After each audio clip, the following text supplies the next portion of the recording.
Thank you for tuning in to the Patricia Show. Hello, my name is Patricia. Please press like, subscribe, and share to share this audio with someone that you may think or know that needs it. I just got through watching this scary movie back in 1973 called The Exorcist. And that was based upon a true story. It happened to a little boy back in the day because he was playing with the Ouija board and contacted a spirit, and the spirit took possession of him. So let's talk about that was back in the day. Let's talk about what's going on in our day and time. 2022. They have, or people call them attachments. It could either be your loved ones that have passed on and attached to you, which I doubt it very seriously, but I'm just saying this is what they say. Or it could be some form of a negative spirit that has attached to you. And just you find your life is, in a lot of tipsy-turvy. Now, sometimes people think it is their loved ones that attach to them, but in most cases, it is some form of a negative spirit that is attached. It causes all type of problems in your finances because usually your finances hurt from this. You might struggle financially. Your relationships are going to hurt from it because you're not going to have good, healthy relationships with your better half. And it does, well, actually, it causes problems in all your relationships, your family relationships, your spouses, children. It just causes, so it's basically a lot of drama throughout your life. So you might ask, how do we get these attachments, or how do we pick up these attachments? Well, when you choose the light, nothing but light comes to you. But when you choose darkness, nothing but darkness come to you. Okay? And some people are living a life of light and darkness, so they think. And so you might have a little bit of both. Sometimes you might have some good luck come in, seep in there, and then sometimes you'll have a lot of confusion. But if your life is filled with a lot of drama, you need to look deeper to see what's really going on. So the way I understand it is when you put your thoughts on darkness, gossip, drama, criticizing, all that stuff is darkness. You basically are saying, open the door, darkness, and come on in. So you're attracting those dark forces to you. When you place your thoughts or focus on good things, which is the light, which is of God, then you're saying, come on, all good things of God come in. And it's as simple as that. That's how you're attracting it.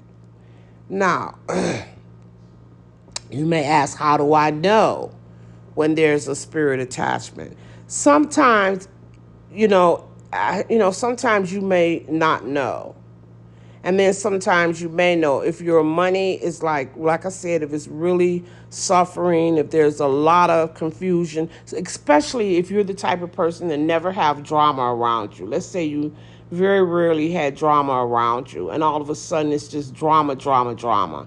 You need to take a look and see deeper what's going on. Now you might ask, how do you move this? Let me just it is very difficult to move. I've actually did research on this, talked to a lot of people that had it, and it is really difficult to move. The only, sure way that I know to move it is you have to keep your mind on the light, on positive things, the light, to drive out the darkness.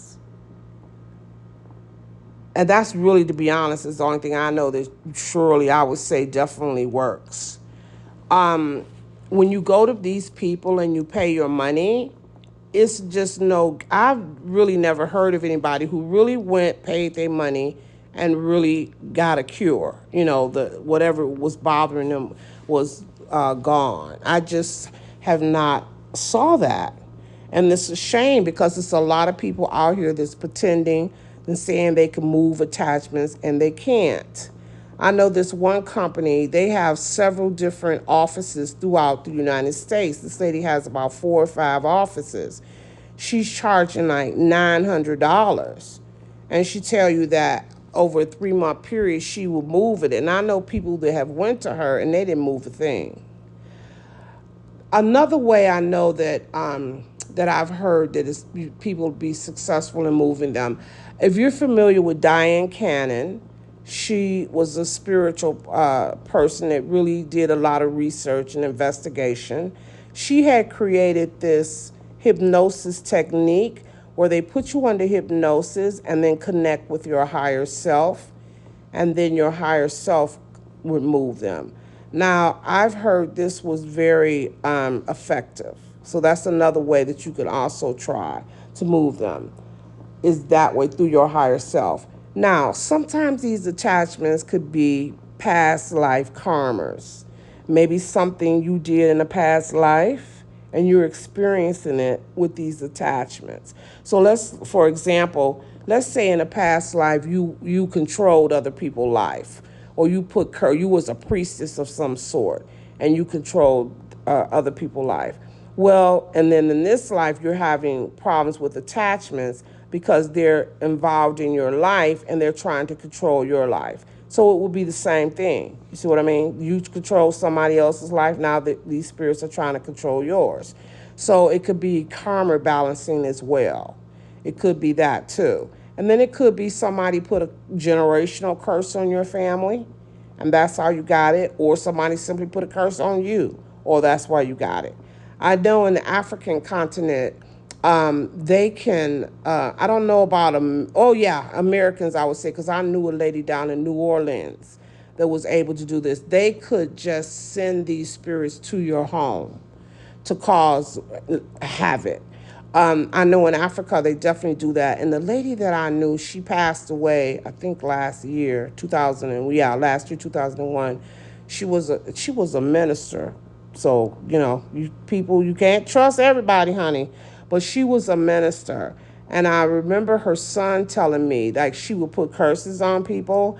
And that was one thing that she did. When some people, she would send different negative spirits to their home and to attach to them and different stuff like that. So you just have to be careful of the people that you meet and the people that you surround yourself with. You just really have to be careful, because not everybody out here really likes you, even if they say they do. They don't really have that love for you. People are out for themselves, and a lot of people seek revenge for whatever they think you may did to them. Maybe you didn't do anything to them. And then sometimes people could just be jealous and want to send something like that to you or put a curse on you. I remember telling you all this story not long ago where this lady, it's been a long time since this has happened. I think this was back in the 80s. This lady had called me. I used to come on the radio, and she had called me to ask. She had a best friend, and she used to go to church every Sunday with her best friend. Her best friend had 2 children and a husband and a very successful business and a very successful life. She was so jealous of her best friend. Now, her friend didn't know she was jealous. So she was acting like, she loved her friend. This was really a good friend. But this lady was calling around to see if she could find somebody to kill her friend. Not put a curse on her. Well, I guess that would be put a curse on her, but she wanted her dead. I told her, hey, I don't do that kind of work. And I said to her, did you just tell me you go to church every Sunday? She told me yes. I said, well, aren't you supposed to be, of God? Honey, the lady almost turned on me, told me I need to mind my own business. This is what she wanted to do. Nobody was going to turn her or stop her from doing it. She hated her friend. And she just went on. And you could tell that she was just so jealous of her friend. And then I guess it was approximately maybe 4 or 5 years later, I got a call from my friend who lived in Baton Rouge, and she told me, that lady that had called you a while back? And I said, yeah. She said, girl, she died. See, The old saying, if you dig a grave for one, make sure you dig one for yourself too. And that lady ended up dying. Now, so I remember asking, what happened to her good friend? She said, oh, her friend was still living.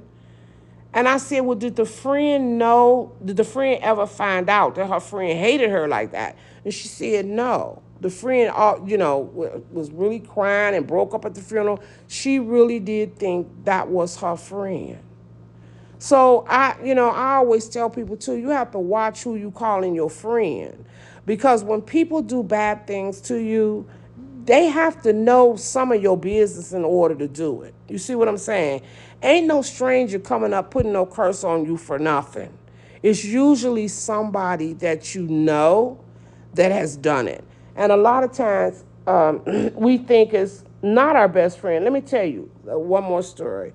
My sister and them, when they were coming up, it was this guy. He was a really intelligent guy, in high school.